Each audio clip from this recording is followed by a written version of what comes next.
Հնդկաստանը կդադարեցնի Պակիստանի ջրամատակարարումը Քաշմիրում տեղի ունեցած ահաբեկչության պատճառով։ Երկու երկրների միջև ջրային խնդիրը կարգավորվում էր 1960 թվականին կնքված փաստաթղթով, ըստ այդմ Պակիստանի ֆերմաների 80%-ը ջուր էր ստանում Ինդուս գետից։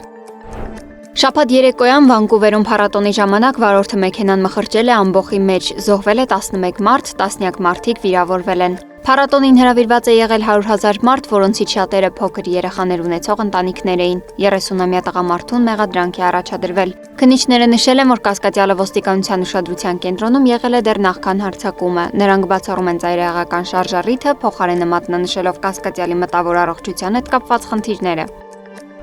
Ստամբուլում 3.5 մագնիտուդով երկրաշարժ է տեղի ունեցել, այս մասին հայտնում է Թուրքիայի աղետների եւ արտակարգ իրավիճակների կառավարման վարչությունը։ Ցնցումները գրանցվել են Բյույուք-Չեքմեջեի շրջանում, երկրաշարժի էպիկենտրոնը գտնվել է 9 կիլոմետր խորության վրա, զոհերի կամ ավերածությունների մասին տեղեկություններ չկան։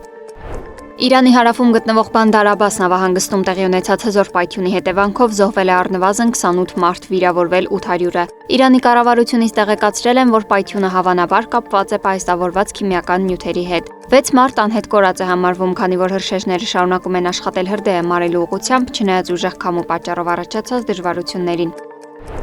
Գիտնականները պնդում են, որ արհեստական բանականությամբ ռոբոտները լուսնային հետազոտությունների ապագան են, բայց նախ անհրաժեշտ է լուծել տիեզերական ճառագայթումից պաշտպանության խնդիրը։ Ռուսաստանի գիտությունների ակադեմիայի տիեզերական հետազոտությունների ինստիտուտի տնօրեն Անատոլի Պետրուկովիչի խոսքով նման ռոբոտների օգտագործումը հնարավորություն կտա լուսնի մակերեսին ստեղծել ինքնավար համակարգեր, որոնք կշարժվեն ինքնուրույն առանց մարդկային վերահսկողության եւ կիրականացնեն ստանդարտ գործողություններ, ինչպիսիք են նմուշների հավաքագրումը եւ չափումները։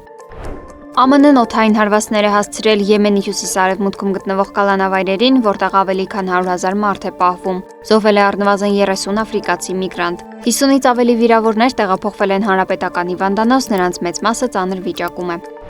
Հյուսիսային Կորեան առաջին անգամ հաստատել է, որ զորք է ուղարկել Ռուսաստան Ուկրաինայի դեմ պատերազմում մասնակցելու համար։ Կուրսկի մարզի ազատագրման գործողությունները Ուկրաինայի իշխանությունների անխոհեմ ներխուժումը Ռուսաստանի Դաշնություն հետ մղելու համար հաղթականորեն ավարտվել են, հայտնել է երկրի կենտրոնական լրատվական գործակալությունը։ ԿԺԴՀ զինված ուժերի ստորաբաժանումները գործողություններին մասնակցել են պետության ղեկավար Կիմ Չեն Ընի հրամանով։ Լանա Թորոսյան, Նոնա Գևորգյան, ABC Media։